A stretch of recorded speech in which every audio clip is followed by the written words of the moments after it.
7 Bases of the Mind. Now let us refresh the knowledge that the great master, Luang Pu Wat Pak Nam, has taught us about the 7 bases of the mind.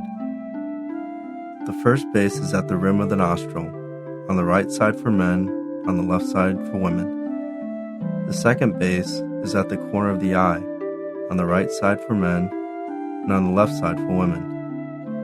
The third base is at the center of the head.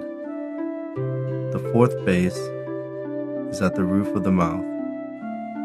The fifth base is at the upper center of the throat, above the Adam's apple.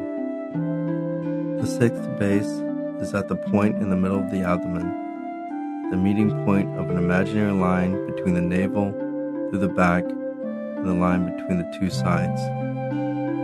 The seventh base of the mind is 2 fingerbreadths above the navel. This base is the most important point in the body. It is the very center of the body and the point where the mind can come to a standstill. The first to the 6 bases are the paths or the resting points of the mind. The 7th base is the home of the mind. This is where the mind should be maintained at all times. You'll be able to see the 7th base when your mind is perfectly still. However, as a beginner whose mind may not be still yet, just be aware that it is located in the middle of your stomach, 2 fingers breadths above your navel, or simply imagine that it is somewhere in the middle of your abdomen, somewhere that is easy and comfortable for you to imagine. Visualizing a meditation object. The great master gave us a good technique for visualization. To imagine a crystal clear sphere that is totally flawless, as clear as a polished diamond, the size of your iris, as your object of meditation. Bring your mind to settle at the center of the crystal clear sphere at the 7th base of the mind. Recite the mantra, Samma Arahang, Samma Arahang, Samma Arahang, as you visualize. Make sure that the mantra and your visualization go hand in hand. Maintain this state of mind continuously. This is a method that our great master has taught us. Some of you may find it difficult to visualize the crystal sphere. If this is the case, you may choose an object that is easiest for you to imagine, something that you're more familiar with, such as an apple, an orange, a dumpling, a bread bun, whatever you may feel comfortable imagining. A gentleman imagined a bread bun as his object of meditation because he sold buns for a living. Before long, that bread bun turned into a crystal and appeared at his 7th base. From that day on, his bread buns were selling like crazy.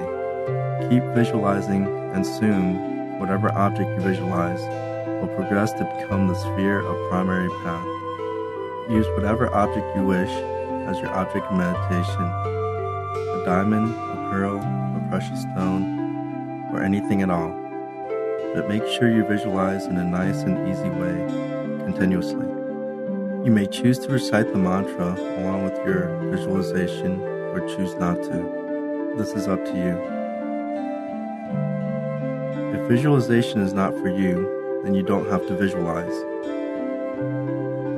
Visualization may not be for everyone. Some of you may feel tense or uncomfortable using this method, or you may put too much effort into making it happen, to rush it or to squeeze out the image. If this happens, then this method may not be suitable for you. In this case, you can forego the method of visualization.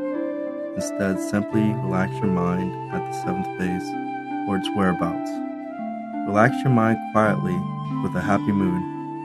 You may feel like reciting the mantra, Samma Arahang, to appease your mind, or you may just want to keep your mind still without reciting the mantra. Either way is fine. Still your mind quietly, calmly, and comfortably. Relax all your muscles and your senses. Your mind gradually becomes spacious, light, and radiant. Darkness is your friend. Darkness is not an enemy that stops you from attaining the Dhamma. Darkness is your friend if you know how to take pleasure in it. Don't be discouraged if you don't see any images. Stay with the darkness in a relaxed manner. The darker it is, the closer it is to brightness. Sooner or later, the brightness will appear. Stay with the darkness in a happy and joyous mood without questioning whether or when brightness will appear. Get acquainted with the darkness using a calm and peaceful mind. Don't become anxious or disappointed. Feel that you're sitting quietly in a night that is pitch black. If it appears like 1 a.m., then accept it as 1 a.m. No matter how badly you want to rush, the sun is still not ready to come out at this hour. Even if it is 2 a.m., 3 a.m., 4 a.m., or 5 a.m., still it is not yet the right time for the sun to show up. It is only when the dawn is breaking that the sun will come out to give its bright, shining, golden rays to the world. If you just sit quietly and calmly without worrying about anything, soon your mind will become peaceful and your wishes will be fulfilled and the brightness will appear on its own. Light of purity. Don't get excited when you see the bright light or wonder where the light is coming from, or whether you have left the lights on. Be unaffected by it. Feel happy that there is brightness.